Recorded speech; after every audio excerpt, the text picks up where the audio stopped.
Having a barcode that conforms to the global GS1 standard and contains correct information is a prerequisite for efficient flow of goods and information. To demonstrate how important good barcode quality and placement are, we will now follow a product flow from warehouse to an ICA store.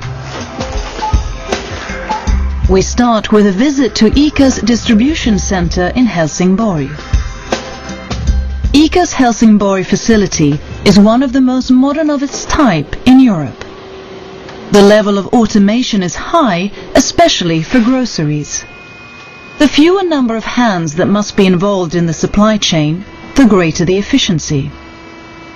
There is a lot that affects handling in a warehouse, but there are two areas where there is considerable potential to improve the flow.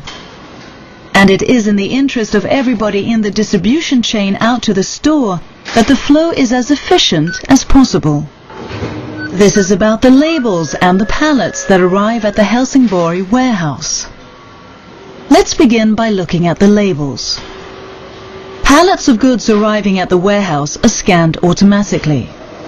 But in most cases, automatic scanning does not work because the label with the barcode is incorrectly placed.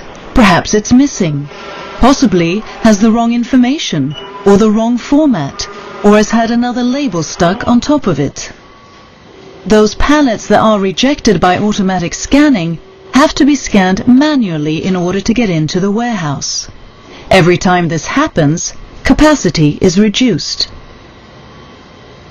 This is what it looks like when everything works as it should. If we speed up the film, things become clearer. The pallets enter the system and do not need to wait to be manually scanned. When it isn't working properly, it can look like this. Queues form, several pallets are waiting, and the tracks that transport the goods further into the grocery store run empty. The barcode must contain information according to the GS1 128 standard. There must be an SSCC as well as the number of cases on the pallet, the best before date if it is required, and a batch number if this is possible. That is, when there is only one batch on the pallet. The label must be at least 50 mm in from the edge and between 400 and 800 mm from the base of the pallet. And this is what it looks like on the short end. Today, most of the pallets that arrive have to be scanned manually, which means that the potential for improvement here is very large. We head off to ICA's central warehouse in Västerås, where the goods are handled manually.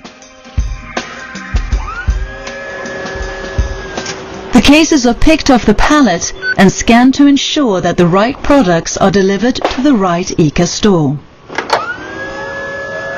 The staff scan the barcode and check that the package agrees with the order form from the store. The stock level is updated. The barcode must be easy to find and easy to scan. If the barcode does not work or if it's incorrectly placed, much time is wasted, and time is money.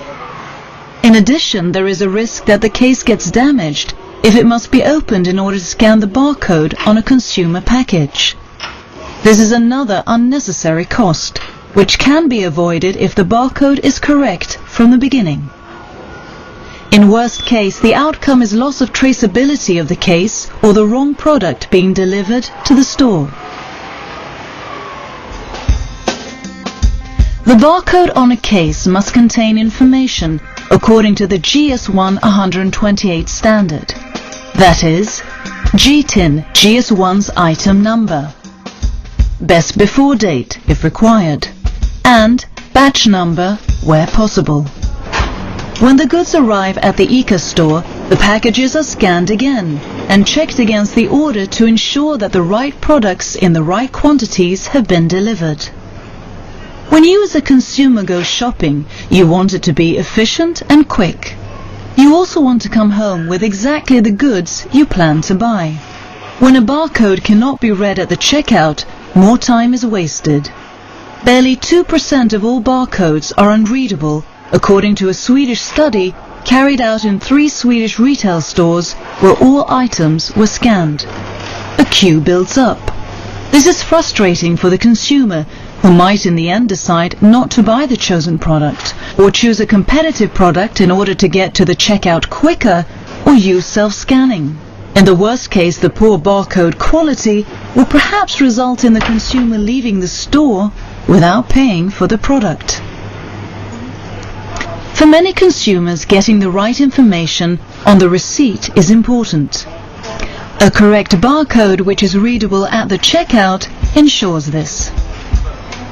Since the barcodes follow GS1's standards, all actors in the value chain communicate in a consistent way, and all information can be used correctly by everybody involved. If you work with barcodes, you can use GS1 Sweden's Validu services to check readability, content and quality of your barcodes. You will find more information on our websites. Correct barcodes create a win-win situation, and your company increases its business value through reduced manual work, efficient traceability of products, right goods to the right store, and correct sales reports for all goods scanned at the checkout.